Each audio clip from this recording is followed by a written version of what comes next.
राधा बल्लभ श्री हरिवंश आप सभी का स्वागत है हमारे चैनल क्रिएटिव कहानियां पर। आइए जानते हैं यमराज का मानव अवतार क्यों हुआ था। हिंदू धर्म में यमराज एक ऐसा नाम है जो अक्सर भय और श्रद्धा दोनों उत्पन्न करता है। मृत्यु के देवता के रूप में यमराज का कार्य मानव आत्माओं के कर्मों का न्याय करना है और उन्हें उनके कृत्यों के अनुसार दंड या पुरस्कार देना है। लेकिन क्या आपने कभी सोचा है कि इस शक्तिशाली देवता को भी एक बार मानव रूप में जन्म लेना पड़ा था। आइए इस रोचक और गहन अर्थ वाली कथा को विस्तार से जानते हैं। महाभारत जो न केवल एक महाकाव्य है बल्कि जीवन के विभिन्न पहलुओं पर एक गहन चिंतन भी है। यह अद्भुत कहानी छिपी हुई है। यह कथा हमें न्याय, कर्म और पुनर्जन्म के बारे में गहराई से सोचने पर मजबूर करती है। कथा की शुरुआत मांडव्य नाम के एक महान ऋषि से होती है। ये ऋषि अपनी गहन तपस्या के लिए प्रसिद्ध थे। एक दिन जब ये ध्यान में लीन थे, कुछ चोर उनके आश्रम में छिप गए।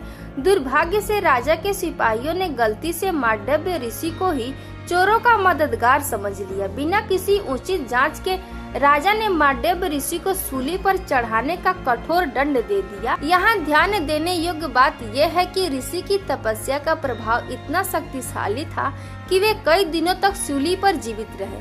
अंततः जब राजा को अपनी गलती का एहसास हुआ, उसने ऋषि से क्षमा मांगी और उन्हें मुक्त कर दिया। अपने अकारण कष्ट का कारण जानने के लिए मांडव्य ऋषि सीधे यमराज के दरबार में पहुँचे। यह हिस्सा दर्शाता है कि कैसे प्राचीन भारतीय साहित्य में मनुष्य और देवताओं के बीच संवाद को सहज रूप से चित्रित किया गया है। यमराज ने बताया कि जब ऋषि मात्र 12 वर्ष के थे तब उन्होंने एक कीड़े की पूंछ में सीख चुभा दी। यमराज के अनुसार यह छोटा सा कृत्य उनके वर्तमान कष्ट का कारण।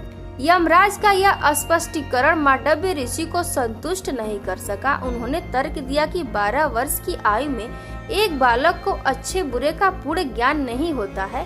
उनका मानना था कि यमराज ने एक मामूली गलती के लिए अत्यधिक कठोर दंड दिया था। न्याय की इस विसंगति से क्रुद्ध होकर मांडव्य ऋषि ने यमराज को एक गंभीर श्राप दे दिया। उन्होंने कहा कि यमराज को एक शूद्रदासी के पुत्र के रूप में मानव जन्म लेना पड़ेगा।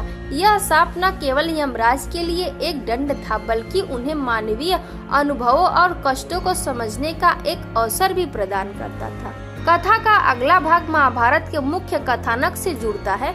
जब कुरुवंश के राजकुमार चित्रागध और विचित्रवीर्य की असमय मृत्यु हो गई तो वंश के उत्तराधिकारी की तत्काल आवश्यकता थी। इस समस्या के समाधान के लिए महारानी सत्यवती ने नियोग प्रथा का सहारा लिया। उन्होंने अपने ऋषि पुत्र व्यास को बुलाया ताकि वे कुरुवंश को आगे बढ़ा सके।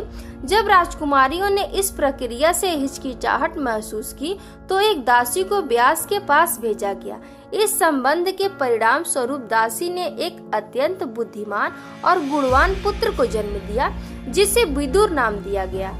यह विदुर वास्तव में यमराज का ही मानव अवतार था जो मांडव्य ऋषि के श्राप के कारण पृथ्वी पर आए थे।